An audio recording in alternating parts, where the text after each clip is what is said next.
Thank you po sa Rotary Club of Gumaca, Quezon, kay Miss Edeline Castillo at kay William Pastor Dilioro.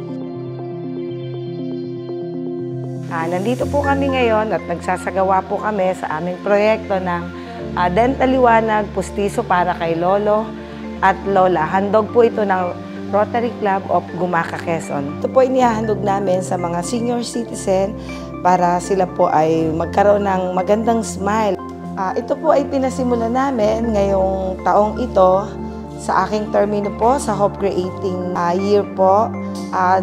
Nawa po ito po ay maging umpisa ng pagbibigay po namin ng ganitong serbisyo para po sa aming mga senior citizen. Thank you po sa Rotary Club of Gumaca.